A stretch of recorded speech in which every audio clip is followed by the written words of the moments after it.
Hi everyone, welcome back to the channel. So it's a super exciting day today. As you can probably see, just peeking out behind me is a Royal Enfield Classic 350. So many of you might know from watching my other videos that I was previously an owner of the Royal Enfield Meteor 350. And today I've finally been able to organise a test ride of the new incarnation of that 350cc single cylinder engine, and that's the Classic 350. So I'll just swap the camera around, show you what we're looking at today. So this is the Classic 350 shown here in Halcyon Grey. They also do the bike in Halcyon Green, they do a Stealth Black, they do also a couple of chrome variants as well, Chrome Bronze and Chrome Red. But let's just go over the basics of the bike for those of you who aren't familiar with the Classic. Okay, so at the front we've got spoked wheels coming in on Seat tyres. Now Seat are an Indian brand that aren't that well known to people here in the UK, but they are a sub-brand of Pirelli and they've been around in India for 100 years as a brand. So they are an established brand. The tyres might not be recognisable but are pretty good. Same with the brakes here. We've got Bi-Bri brakes and they're actually a cheaper brand related to Brembo, so whilst they don't seem like anything special, they do have some quality in there. Single disc up front, and this is all really you need for this type of motorcycle. Twin disc would be a bit unnecessary. Coming up we've got the big single headlamp, Royal Enfield there on the reflector, the logo, which looks quite good. And this is a nice feature, these little daytime running lights, which are a feature of Royal Enfields of the past. They're included there on this headlight mount, which is quite a nice piece to have the forks and mount all integrated. That's something where it differs a little bit from the Meteor 350. Let's come down here. So we've got a twin cradle, standard steel frame, tubular frame, no fairings on this bike. And then we've got perched in the middle here a single cylinder 349cc engine. And don't confuse this with the engines of the past, which were lumpy and vibey. They've actually modernised the lump, brand new lump for the Meteor platform. That's where it debuted. It's really smooth, quite responsive, not powerful because we're only putting out 20 bhp, and your top speed is probably about 70 miles an hour from this engine. Okay, so then you've got the exhaust, single pipe. There is a cat hidden in here somewhere. I'm not sure exactly where, but it does differ a little bit from the Meteor. In the under here in the Meteor, there's a primary silencer, and that actually isn't on the Classic. So perhaps the exhaust will have a slightly different note because of that. And then if we come back, we've got twin springs over shocks at the rear. Quite a classic look. And then you've also got, coming round, a big rear mudguard with the lights there, circular design for the indicators and the rear light. At the back we've got again a Bi-Bri single disc, which is more than enough. And then in this particular bike you've got brown separate seats for the rider and the passenger. I seem to have picked the busiest road in the world to make this video, so let's let these cars go past. Wow, that car sounds like a very poorly running machine. Okay, so obviously you've got the Teardrop Gas Tank. This Halcyon Grey model comes with Royal Enfield sort of badged on there as a raised emblem. You can get more traditional looking badges on the chrome variants, and you've got the tank knee pads there, but traditional chrome filler cap here, which you obviously open and then shut. So that's the same as the Meteor actually, except the Meteor one is circle and this one is more of teardrop to fit in keeping with the tank. Let's come up and look at the control surfaces. So I'll just sit on the bike just to give you a POV with the rider's point of view. So you've got a nice bend in the handlebars. Now the controls here are actually really quality. They're the same as the Meteor. So you use these twist knobs here to start the kill switch as opposed to a traditional type, but The quality of the switchgear is really good. It is plastic, but it feels robust and it feels solid. And then up front, you've got dials with a simple analog speedometer. You've got miles an hour and you've got kph. And then you've got this nice ignition switch here for the key, which has got chrome around the outside. This area here is blank, and on the Meteor you're actually fitted with a tripper, but you don't get that on the Classic, and that's something that's not that, I don't think it's that important. Some people have retrofitted the tripper from the Meteor into the Classic, but it's a very basic satellite navigation, and your phone essentially is better. Okay, so let's just turn the indicators off. There we go, or turn the hazards off. So here we've got an LCD with fuel. It shows the odometer, but if I cycle through, I've got trip 1, trip 2, and then I've just got the time there. And then there's the speedo. So very simple up front. Mirrors, these are very simple round mirrors. They kind of do what they say on the tin. You can see yourself out of them. You can see vehicles behind you quite clear. However, bar end mirrors are available. I think that probably would improve the look of the bike significantly. Oh, one thing before I forget, let's come round and have a look at the front. Look at this very charming little peak here for the central headlight. Really, really like that. So that's a nice feature of the Classic, which you don't get on the Meteor. Things I probably don't like so much about it are the fact that the indicators are a little bit plasticky, and you've got some stickers here and there, but I mean, this bike is £4,400 or thereabouts. It's absolute steel for what you're getting. Okay, so time to get back on the bike.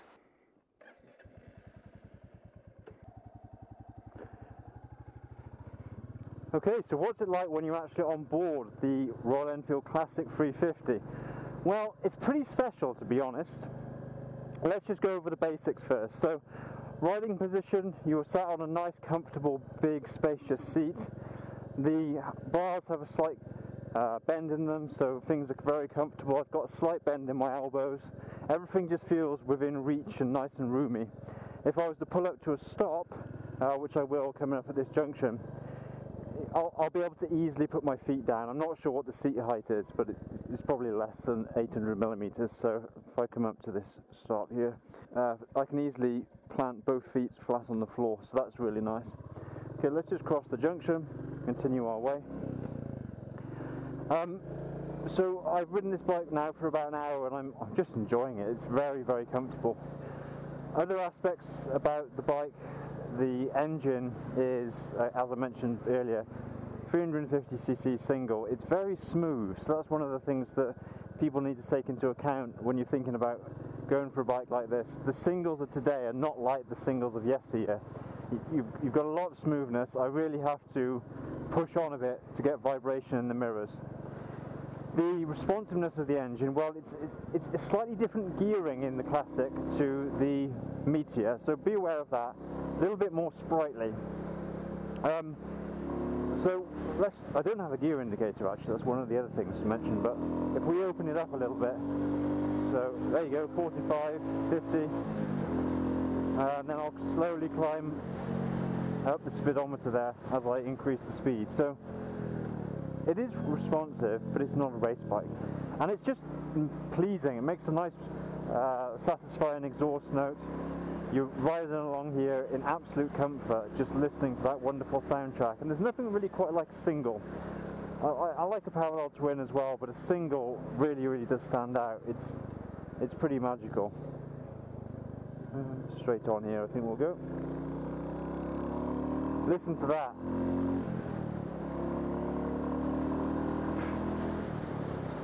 And this is what Royal Enfield Classic 350 is all about.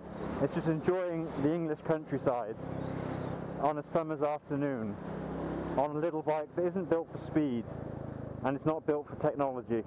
It's just built for riding and enjoying oneself, and that's exactly what this bike delivers. So I'm not really even going to talk too much about the engine. It is what it is.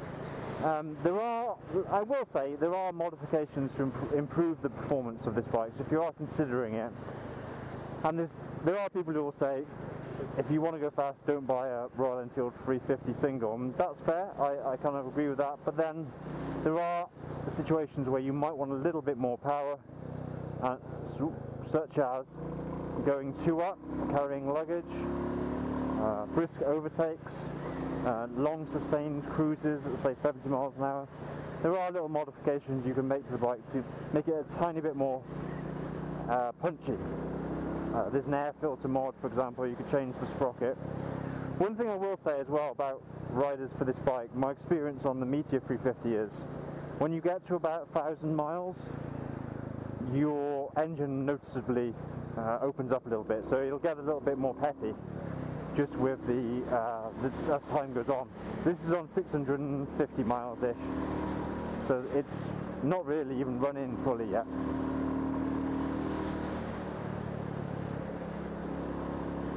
Now the gear change is different on the Classic than it is the Meteor. That's something to bear in mind. So this guy's seen me. Yeah, he has. So on the Meteor you've got this heel toe change, which some people love, some people hate. On the Classic you're back on a regular motorcycle gear shift, and that I think is better.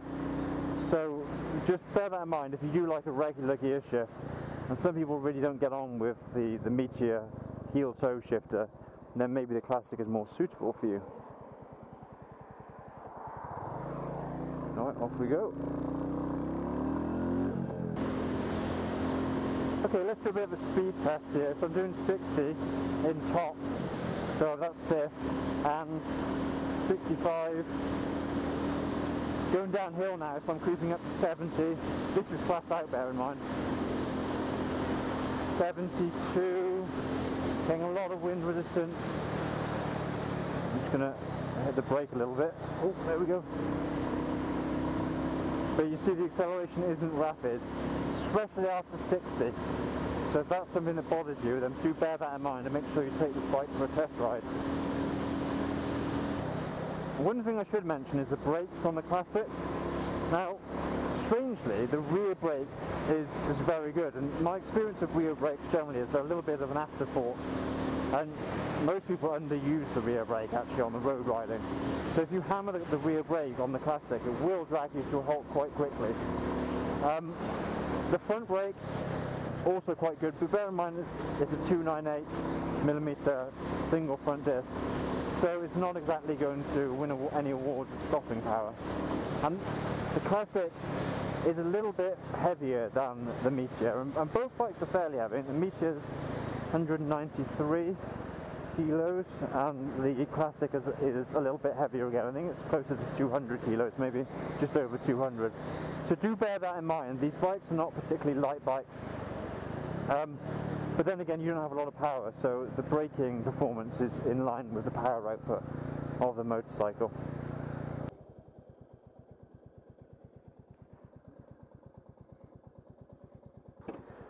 Okay, so let's talk about the weight and how easy the bike is to move around. Well, I'm just parked up here, and I can show you that manoeuvring the bike is actually quite easy. So look, if I want to just do a quick turn in the road, full lock, very easy to turn around. And if I want to push the bike around, well, it's quite handy actually that I've got this handhold here for the passenger, but I've also got 2 handholds here which allow you to put the bike on its centre stand. So if you look, the bike as standard comes with a centre stand, and it's quite easy to put the bike up on the centre stand just using the handle.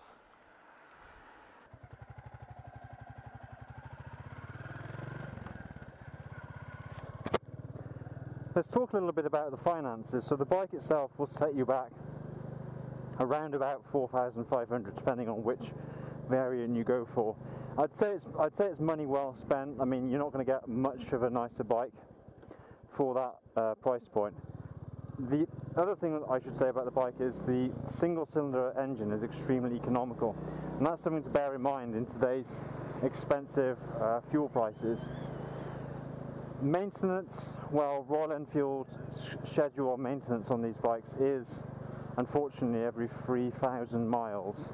Now people will argue about the types of service, but if you do want to service the bike, then the service intervals are quite short, so keep that in mind. A oil and filter service will set you back about £150 to £300 depending on where you're located, so that's also a cost to bear in mind. Even though the bike itself is quite cheap to buy initially, you will have to consider ongoing service costs. I guess the question from me is, would I have this bike over the Meteor 350? And the answer actually is a resounding yes. I think the finish is a little bit more charismatic, a little bit more charming. I like the integrated headlight unit with the little visor there over the single headlight. The engine obviously is the same character for little 350, but this bike just seems to have a little bit more about it. The colours are pretty special as well. You can either go totally chrome, which is the most retro looking, but that'll require the most work cleaning, or you can go for a middle ground like one of the Helicon greys, or the green perhaps, with a little bit of chrome. And for those of you who don't want any cleaning work at all, well, there is a stealth black version. You know, it's the kind of bike you could use any day of the year and just pressure wash it to keep it clean. So, oh wow, look at this little village. So yeah, I mean, I can't really fault the little Classic actually. It's a super little bike, could recommend it to anyone. Perhaps test ride one and check you're happy with the 20 brake horsepower. That's the only thing that might give you pause. But the engine though, it's fantastic.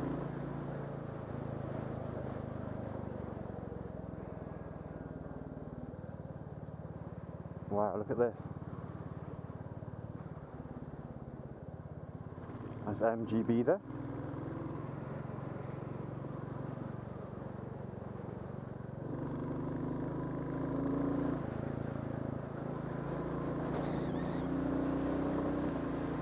Alright guys, well I hope you've enjoyed this little first ride review of the Classic 350. If you did like it, then please do drop us a like. That really helps us out with the YouTube algorithm. And similarly, if you want to ask any questions about my view of the Classic and maybe the comparison with the Meteor, then drop that down in the comments section. And finally, please do consider subscribing to the channel, because that really helps, shows us that we're doing something right here over on the Mindful Motorcyclist. Alright guys, well I'm going to continue my ride. Have a good one, and ride safe, and I'll catch you in the next one.